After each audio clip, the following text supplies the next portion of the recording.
കേരളത്തിൻ്റെ തിരഞ്ഞെടുപ്പ് ചരിത്രത്തിലെ ഏറ്റവും പ്രധാനപ്പെട്ട ഒരു തിരഞ്ഞെടുപ്പ് നിയമസഭയിലേക്ക് നടക്കുകയാണ്. നമ്മൾക്കറിയാം, കേരളത്തിൻ്റെ വടക്കേ അറ്റത്തുള്ള മഞ്ചേശ്വരം എന്ന നിയമസഭാ മണ്ഡലം അത് ഇപ്പോഴും ഒരു ഹിന്ദു ഭൂരിപക്ഷ മണ്ഡലമാണ്. പക്ഷേ എല്ലാ തവണയും LDFക്കാർ അവരുടെ വോട്ട് മുസ്ലിം ലീഗിന് നൽകി അവിടുത്തെ BJP സ്ഥാനാർത്ഥിയെ തോൽപ്പിക്കുകയാണ് പതിവ്. പക്ഷേ ഇത്തവണ ഒരു വ്യത്യാസമുണ്ട്. കാരണം BJP സ്ഥാനാർത്ഥികൾ മഞ്ചേശ്വരത്ത് മാത്രമല്ല മുന്നിൽ നിൽക്കുന്നത്. കേരളത്തിലെ ഒരു 25 നിയമസഭാ മണ്ഡലങ്ങളെങ്കിലും അവർ മുന്നിട്ട് നിൽക്കുകയാണ്. അപ്പോൾ വോട്ട് മറിച്ചാൽ ഭരണം ആ മുന്നണിക്ക് നഷ്ടപ്പെടും എന്നുള്ളത് കൊണ്ട് കാര്യമായ വോട്ട് മറിച്ചിൽ ഈ തവണ നടത്താനാകില്ല. പക്ഷേ അതിന് ഒരു പ്രതിവിധി എന്നോണമാണ് വെൽഫെയർ പാർട്ടി, SDPI ഇവരൊക്കെ പരസ്പരം പോരടിക്കുന്നവരാണ്. പക്ഷേ അവരെല്ലാവരും ഒത്തുചേർന്നിരിക്കുന്നു. മഞ്ചേശ്വരത്ത് BJPയെ ജയിപ്പിക്കാതിരിക്കാൻ. മഞ്ചേശ്വരത്തെ ജനസംഖ്യ നോക്കിയാൽ അവിടെ ചെറിയ ഒരു ക്രിസ്ത്യൻ സമൂഹവുമുള്ള ഒരു മണ്ഡലമാണത്. പക്ഷേ രണ്ടും കൂടി കൂട്ടിയാൽ പോലും അവിടെ വരുന്ന ഹൈന്ദവ സമൂഹത്തിനോട് തുല്യം വരില്ല. പക്ഷേ എപ്പോഴും LDFൻ്റെ വോട്ട് മറിഞ്ഞാണ് അവിടെ BJP തോൽക്കാറുള്ളത്. ഇപ്പോൾ അതേപോലെ തന്നെ നേമത്ത് ലോക്സഭാ തെരഞ്ഞെടുപ്പിൽ നേമം മണ്ഡലത്തിൽ 55% വോട്ടാണ് ശ്രീ രാജീവ് ചന്ദ്രശേഖർ നേടിയത്. അതായത് ഒരാൾക്ക് 50% കൂടുതൽ വോട്ട് കിട്ടുകയാണെങ്കിൽ പ്രതിപക്ഷത്തിരിക്കുന്ന എല്ലാ കക്ഷികളും ഒരുമിച്ച് കൂടിയാലും അദ്ദേഹത്തെ ഒന്നും ചെയ്യാൻ സാധിക്കില്ല. ആ നേമത്തും ഇതേപോലെ ഒരു സഖ്യമുണ്ടാക്കിയിരിക്കുകയാണ്. എല്ലാം മറന്ന് മതത്തിൻ്റെ പേരിൽ മതമാണ് പ്രശ്നം എന്ന പേരിൽ കേരളത്തിലെ പല ജില്ലകളിലും ഒരിക്കലും യോജിക്കാത്തവർ പോലും യോജിച്ച് മത്സരിച്ച് അവിടെ ഏത് പാർട്ടിയാണോ 2ാം സ്ഥാനത്ത് വരുന്നത് അവരെ സഹായിക്കുക എന്ന ഒരു വലിയ തന്ത്രം എടുത്തിരിക്കുകയാണ്. നമ്മൾ മനസ്സിലാക്കണം. അതുപോലെ ഗുരുവായൂരിൽ ശ്രീ B. ഗോപാലകൃഷ്ണൻ ഒരു സത്യം പറഞ്ഞതാണ്. പണ്ട് നൂപർ ശർമ്മ ഒരു സത്യം പറഞ്ഞപ്പോൾ അതിൽ നിന്നുണ്ടായ അനുഭവങ്ങൾ നമ്മൾ മനസ്സിലാക്കണം. ഇന്ത്യയിൽ പല സത്യങ്ങളും പറയാൻ വയ്യാത്ത സത്യങ്ങളാണ്. പ്രത്യേകിച്ച് ഒരു ഹൈന്ദവൻ ഒരിക്കലും ആ സത്യങ്ങൾ പറയരുത്, അവനെ തൂക്കിക്കൊല്ലും. അതുമാണ് നിയമം എന്നാണ് വരുന്നത്. കാരണം നൂപർ ശർമ്മ വാസ്തവത്തിൽ ഒരു സത്യം പറഞ്ഞു. കഴിഞ്ഞ കുറേ വർഷങ്ങളായി അവർ എവിടെ പോയി? ആർക്കും അറിയാത്ത വിധം അവർ എല്ലായിടത്തു നിന്നും മറയ്ക്കപ്പെട്ടു. അവരുടെ രാഷ്ട്രീയ ജീവിതം തന്നെ ഇല്ലാതായി. ആ വിധത്തിലായിരുന്നു കോടതികളിൽ നിന്നും ഉണ്ടായ പ്രതികരണങ്ങൾ. സത്യം അല്ലേ പറഞ്ഞത് എന്ന് ആരും വെരിഫൈ ചെയ്തില്ല. അതുപോലെ സത്യം പറയാൻ വയ്യാത്ത ഒരു സ്ഥിതി ഹൈന്ദവന് സംജാതമായിട്ടുണ്ട് എന്നുകൂടി ഞാൻ ഈ തരുണത്തിൽ ചൂണ്ടിക്കാണിക്കാൻ ആഗ്രഹിക്കുന്നു. അപ്പോൾ നമ്മൾ ചെയ്യേണ്ടത് എന്താണ്? സത്യമായി തന്നെ തുറന്ന് പറയാനുള്ള തൻ്റെ ഇടം നമ്മൾക്കുണ്ടാകണം. ഇല്ലെങ്കിൽ നമ്മൾ അടുത്ത തലമുറയോട് ചെയ്യുന്ന വലിയ ഒരു തെറ്റായിരിക്കും അത്. അതുകൊണ്ട് ഞാൻ എല്ലാ സുഹൃത്തുക്കളോടും അഭ്യർത്ഥിക്കുകയാണ്, നിങ്ങൾ ഈ ഒരുക്കങ്ങൾ കാണുക. മഞ്ചേശ്വരത്തും നേമത്തും അതുപോലെ പാലക്കാട്ടും ഒക്കെ നടത്തുന്ന ഈ ഒരു വിഭാഗത്തിൻ്റെ വോട്ട് ഏകീകരിക്കാൻ നടത്തുന്ന ശ്രമങ്ങൾ നിങ്ങൾ കൃത്യമായി കാണുക. ഒരു ന്യൂട്ടൻ്റെ ലോ പറയുന്നത് പോലെ ഒരു പ്രവർത്തനത്തിന് അതിന് കൃത്യമായ എതിരായ പ്രതിപ്രവർത്തനവും ഉണ്ടാകും.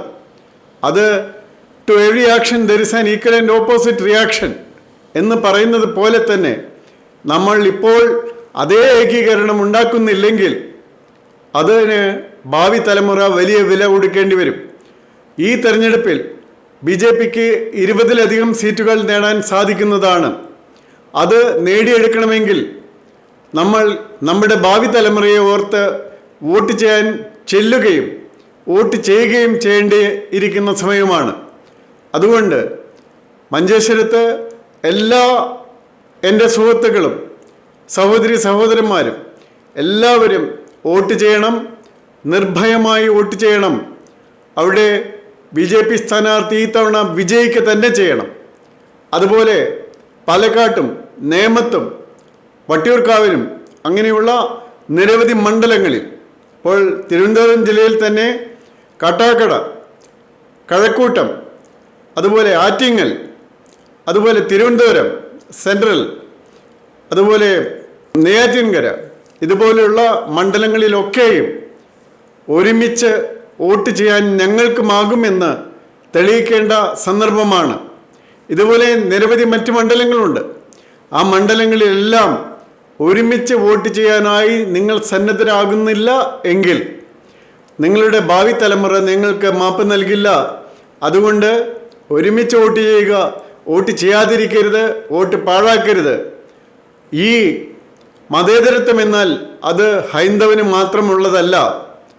അതുകൊണ്ട് മതേതരത്വം എല്ലാവർക്കും ഉള്ളതാണെന്ന് ഇത്തവണ ഒരു പാഠമെങ്കിലും പഠിപ്പിക്കാനായിട്ട് സാധിക്കണം. മതേതരത്വം എല്ലാവരുടെയും ചുമതലയാണ്, അത് ഒരു വിഭാഗത്തിൻ്റെ മാത്രം ചുമതലയല്ല. അത് നമ്മൾ കാണണം, നമ്മൾ ഓരോരുത്തരും കാണണം. ഗാസയിൽ എന്ത് സംഭവിച്ചു, അന്ന് എന്ത് റിയാക്ഷനാണ് കേരളത്തിലുണ്ടായത്, ഇപ്പോൾ ഇറാനിൽ എന്ത് സംഭവിക്കുന്നു, അതിന് എന്ത് റിയാക്ഷനാണ് ഉണ്ടാകുന്നത്.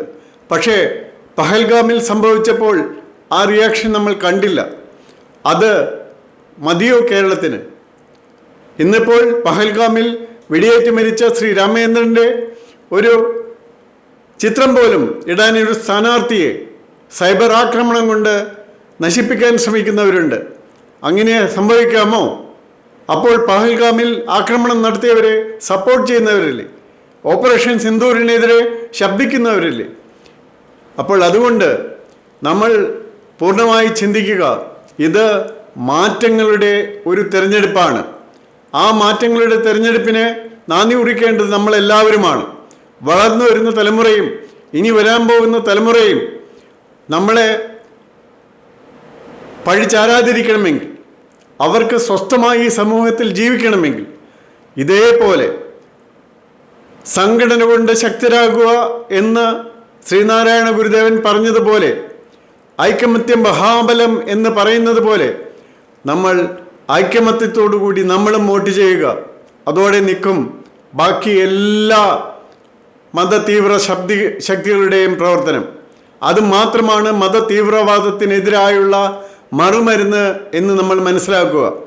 അത് മനസ്സിലാക്കി വോട്ട് ചെയ്യണമെന്ന് ഞാൻ ഇപ്പോൾ നിങ്ങളോട് എല്ലാവരോടും അഭ്യർത്ഥിക്കുകയാണ്. നോക്കുക, മഞ്ചേശ്വരത്തും നേമത്തുമെല്ലാം ഏത് വിധത്തിലാണ് കേന്ദ്രീകരണം നടക്കുന്നതെന്ന്. ആ കേന്ദ്രീകരണത്തിനെതിരായി കേന്ദ്രീകരണം ഉണ്ടാകേണ്ടത് ആവശ്യമാണ്. കാരണം അത് പ്രകൃതി നിയമമാണ്, അത് ന്യൂട്ടൻ്റെ ഫിസിക്സ് പോലും അത് പറയുന്ന നിയമമാണ്. അതിവിടെ ഉണ്ടാകേണ്ടിയിരിക്കുന്നു. തെരഞ്ഞെടുപ്പാണിത്. തെരഞ്ഞെടുപ്പിൽ വോട്ടുകളാണ് ജയിക്കാൻ കാരണമാകുന്നത്. വോട്ടുകൾ പാഴാക്കാതെ നമ്മുടെ സ്ഥാനാർത്ഥികളെ വിജയിപ്പിക്കാനായിട്ട് എല്ലാവിധത്തിലും പരിശ്രമിക്കുക. ജയ് ഹിന്ദ്.